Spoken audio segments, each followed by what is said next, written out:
o país inteiro se prepara para, nos próximos dias, voltar às urnas e escolher em segundo turno o candidato que ocupará a presidência da República.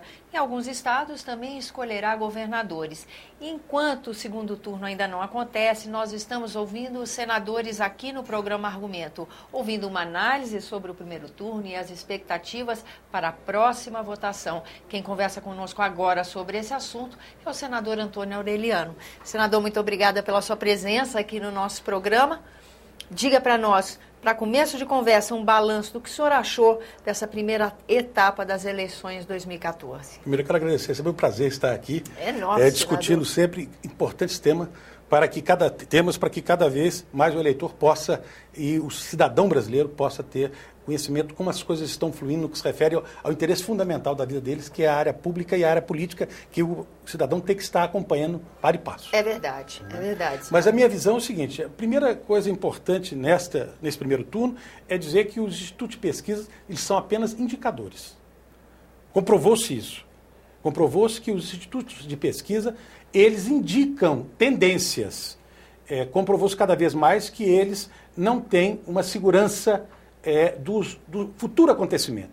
Eles fazem uma análise do passado e, em função dessa análise do passado, as tendências. E essas tendências têm também ações objetivas, técnicas, e tem também sentimentos subjetivos que a gente sente, tanto que existe uma diferença entre uma pesquisa de 2 dias anterior à eleição, existe uma diferença entre a boca de urna e existe a diferença entre o resultado. Porque a boca de urna ainda é diferente A boca de urna ainda é diferente. Se apura. Eu não estou questionando a capacidade técnica dos institutos. Eu quero dizer apenas que é cada vez mais importante os cidadãos, e é melhor que seja assim, porque o cidadão ele é soberano e livre para decidir o seu voto na hora do voto.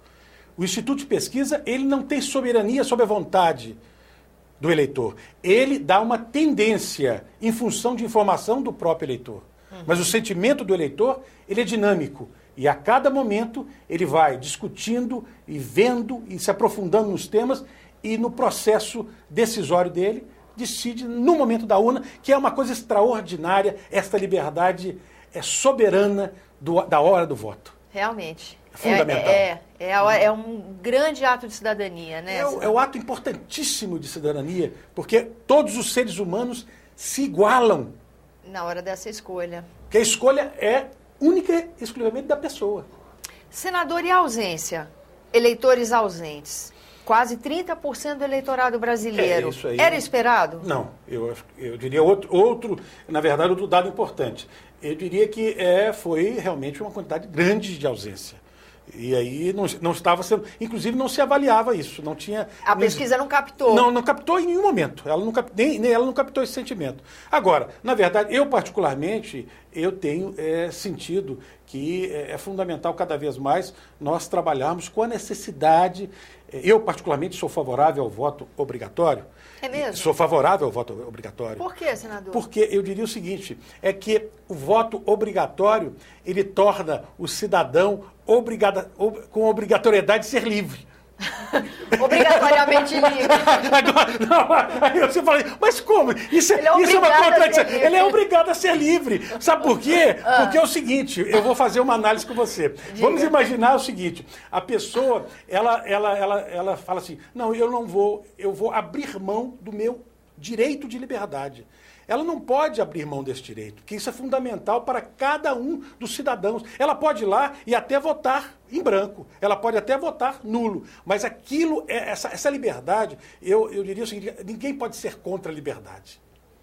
É a única coisa que ninguém pode ser contra a liberdade. Tá Isso é até uma discussão filosófica. Com certeza. Porque cabe uma discussão. Vão ter muitas pessoas que vão dizer que eu estou falando um absurdo e muitas pessoas vão concordar com o meu pensamento. Tem muito contraditório. Agora, eu diria o seguinte, é que eu vou te fazer uma pergunta. Diga. Agora eu vou inverter. Vou te fazer uma pergunta. Diga, senador. É o seguinte, uma pessoa que o voto seja facultativo. Qualquer estímulo que essa pessoa recebe para votar, significa o que sendo voto facultativo? Qualquer estímulo? Assim, o voto No Brasil, vamos imaginar... que ela está mais inteirada. É isso que eu queria perguntar. Agora eu vou inverter, vou perguntar para o senhor. Porque essa obrigação da liberdade, não é melhor você ter envolvidos no processo da eleição eleitores que estão acompanhando o processo do desenrolar da política ao longo dos anos que separa uma eleição da outra, do que a pessoa que não se inteira dos processos, mal sabe o nome, chega lá com uma colinha do Diz que me disse...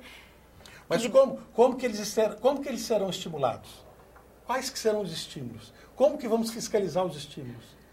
A vontade de mudança ou de não mudança. A vontade de participar do processo de desenvolvimento de uma sociedade. Sim, mas aí eu sei, mas é claro, mas eu estou dizendo assim, e a pressão em função desse estímulo? Se vai significar o quê? Esse estímulo, vamos imaginar num país que o voto seja facultativo. O voto é facultativo, mas você não pode levar ninguém para votar, né? Ou pode? Não. Não, mas aí como o estímulo, levar alguém para votar é um estímulo ou é uma corrupção eleitoral? Não, mas tem critério para isso, não pode. Você não pode transportar eleitor. Não, isso que eu estou dizendo, mas não pode transportar. Mas eu estou dizendo o seguinte, é que o voto obrigatório é uma coisa absolutamente universal, simples. Tá. Se deixa eu te falar bem, não.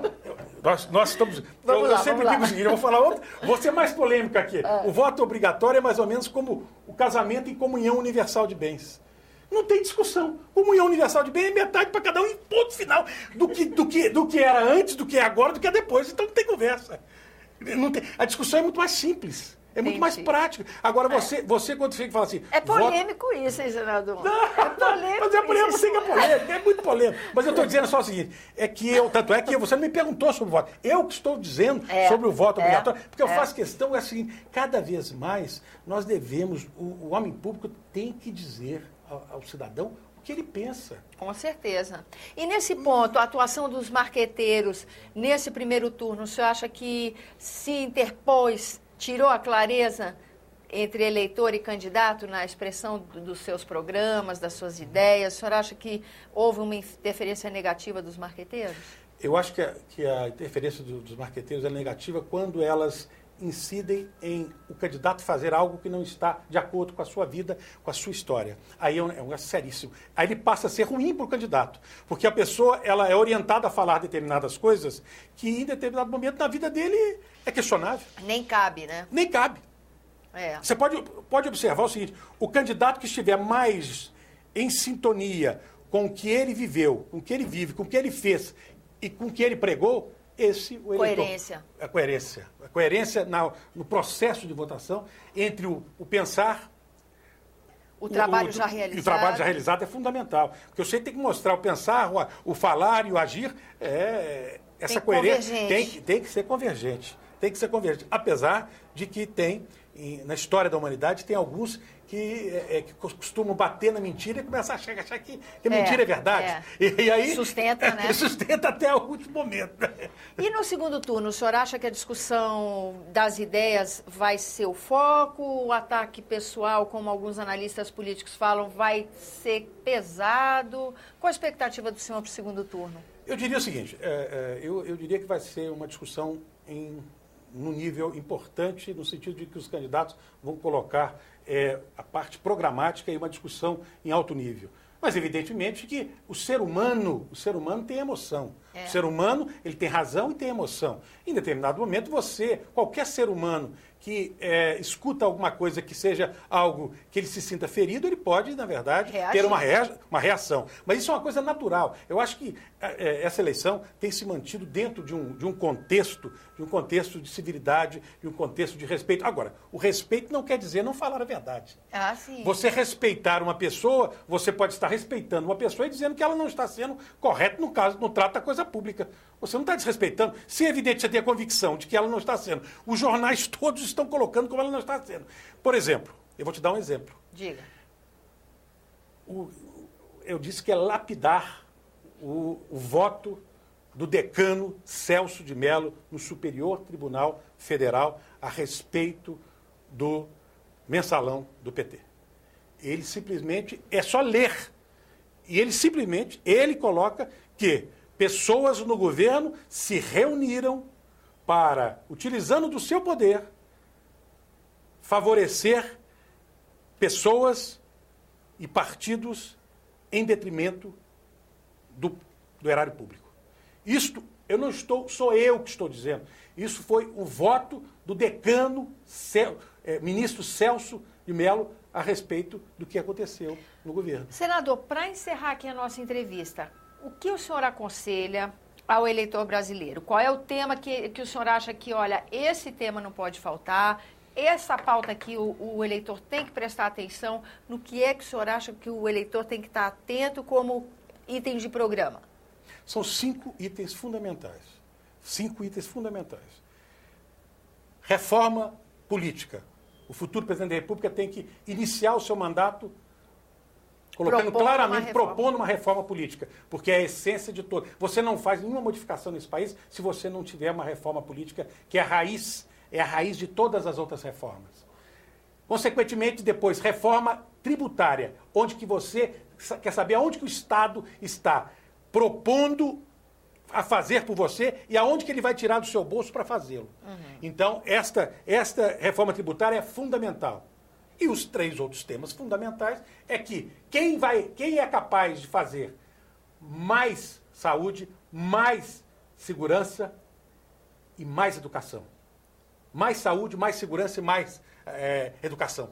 Quem será o candidato que é capaz de fazer mais? Não é a discussão do que as coisas boas para o país, nós vamos, todo político tem que preservar.